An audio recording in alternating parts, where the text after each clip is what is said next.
Salut à tous, très heureux de vous retrouver pour cette vidéo dans laquelle on va voir les 10 pires travailleurs de l'histoire. On va commencer directement par ce classement un petit peu spécial. Joaquim Garcia va se placer à la 10e place de ce classement. 6 ans sans aller au bureau, tout en étant payé. Oui, ce fonctionnaire espagnol a réussi à le faire. Certaines personnes le considèrent comme un héros, son patron pense certainement le contraire.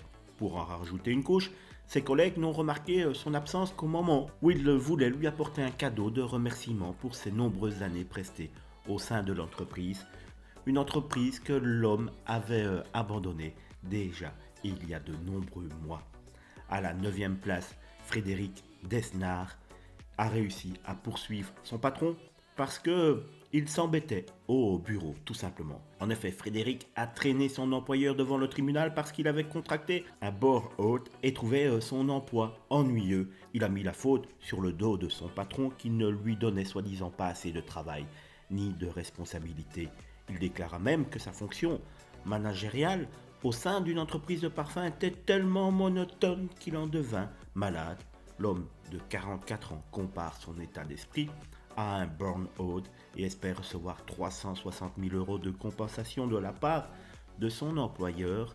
Même s'il n'a pas reçu ces 360 000 euros, il a tout de même reçu plus de 40 000 euros après le passage au tribunal. À la 8e place, on a un employé anonyme de bureau de conseil de Lancaster qui a réussi à demander, et même il a reçu, c'est ça qui est le plus fou dans cette histoire, 6 535 euros de dommages et intérêts parce que l'homme s'était blessé au dos en tombant de son lit pour répondre à un appel professionnel. Oui, vous ne rêvez pas. Et ce n'est apparemment pas la première fois que cette entreprise doit couvrir des accidents de travail. Ces 5 dernières années, elle a dû débourser quelques 90 millions d'euros de dommages et intérêts. À la 7e place, on a un informaticien qui était véritablement très intelligent. En effet, il est parfois utile de déléguer, mais cet homme, plus connu sous le nom de Bob, est allé lui très loin. En effet, son employeur a commencé à le soupçonner car il a remarqué qu'une personne se connectait tous les jours depuis une ville en Chine.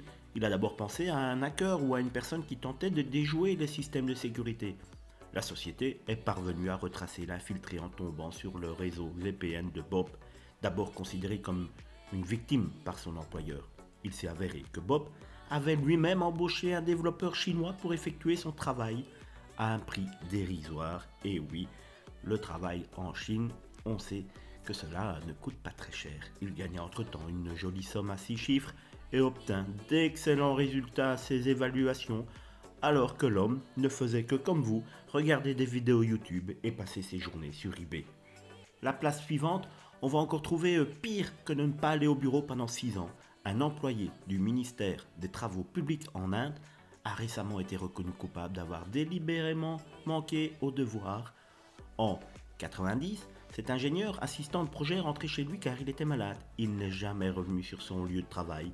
Bien que son absence ait été remarquée en 92, il ne fut licencié qu'en 2015. La procédure de licenciement avait déjà commencé en 2007, mais son département a eu besoin de 8 ans pour pouvoir le mettre complètement à la porte. C'est finalement le ministre du Développement urbain qui a exigé sa démission afin de favoriser le fonctionnement du ministère et d'assurer la reddition des comptes. Vous avez bien compté, 25 ans. Il aura fallu 25 ans à cette société pour pouvoir mettre un terme au contrat de cet individu. Bravo à lui, il aurait mérité clairement d'être plus haut dans notre classement. 5e place, un technicien en télécommunication s'est endormi dans le canapé d'un client. Un technicien de l'entreprise Comcast, un fournisseur de télécommunications, a rendu visite à un client pour réparer un modem défectueux. Jusque-là, rien d'extraordinaire. Il fut incapable de résoudre le problème et décida d'appeler son service d'assistance, à savoir le siège social de Comcast. Il n'y a pas que les clients qui doivent faire preuve de patience, il en est de même pour les techniciens. Celui-ci tomba accidentellement endormi dans le canapé du client en attendant que sa demande soit traitée. Le client en question ne s'énerva pas et trouva même la scène amusante, filma l'employé endormi et la posta sur YouTube. Cela n'échappa pas à Comcast qui renvoya le travailleur sur le champ.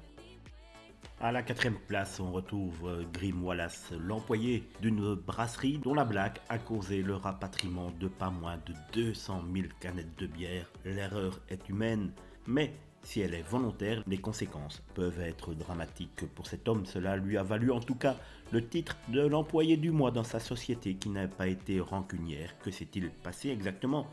Le responsable du packaging d'une entreprise de brasserie donc en avait assez que sa société soit cataloguée comme monotone et décida de prendre les choses en main et modifia les caractères imprimés sur une série de canettes.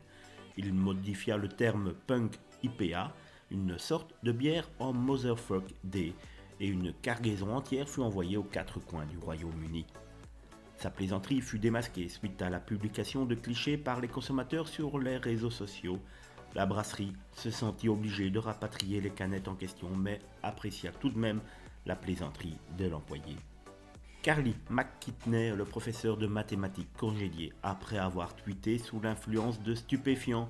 La vie privée des enseignants reste leur vie privée. Lorsque Carly, une professeure de maths, se vanta d'avoir consommé de la marijuana à l'école sur Twitter, la décision de son employeur fut sans appel. Elle révéla notamment qu'elle avait consommé de l'herbe dans sa voiture sur le parking du personnel alors qu'un contrôle de drogue était en cours auprès des élèves de l'établissement. D'autres messages laissent supposer qu'elle était sous l'influence de stupéfiants lorsqu'elle corrigeait ses copies d'examen.